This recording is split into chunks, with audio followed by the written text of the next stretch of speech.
అందరికీ నమస్కారం.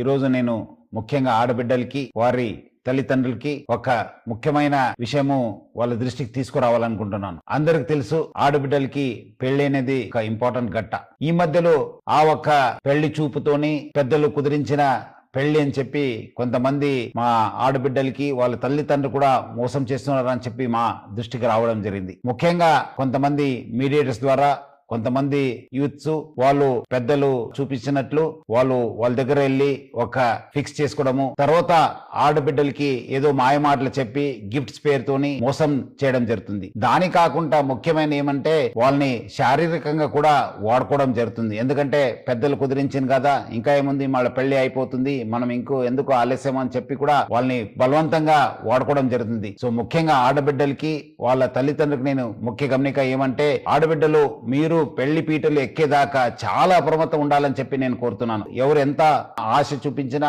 మీరు మాత్రము ఎట్టి పరిస్థితి లొంగకండి. మీరు మీ జాగ్రత్తలో ఉండాలి. క్యాన్సిల్ అయితే క్యాన్సిల్ కావచ్చు కానీ బట్ దాన్ని మళ్ళీ తర్వాత మీకు బ్లాక్మెయిల్ చేసి మీకు మిస్యూజ్ చేసే అవకాశం ఉంటుంది. మళ్ళీ అదే విధంగా వాళ్ళు మళ్ళీ వేరే వాళ్ళు కూడా మోసం చేసే అవకాశం ఉంటుంది. సో ఎవరు కూడా మీకు పెళ్లి చూపులు అయింది, మీరు ఫిక్స్ అయిపోయింది, ఎంగేజ్మెంట్ అయిందని చెప్పి ఆ ఒక్క ఆశ తీసుకుని మీకు మోసం చేసే అవకాశం ఉంటుంది. అందుకు మీరందరూ కూడా బాగా అలర్ట్ ఉండాలి. తల్లిదండ్రులు బాగా అప్రమత్తం ఉండాలి. అట్లానే హైదరాబాద్ సిటీ పోలీస్ లో చాలా పక్కద్బందిగా మా సి టీమ్స్ పని చేయడం జరుగుతుంది. మీరు ఇమీడియట్లీ మా దృష్టికి తీసుకురావాలి, లేదంటే మా ఒక వాట్సాప్ నంబర్ కూడా ఫోన్ చేయాలి, లేదంటే డయల్ 100 కి ఫోన్ చేయడం చెప్పి నేను మరీ కోరుతున్నాను హైదరాబాద్ పోలీస్ తరఫు నుంచి.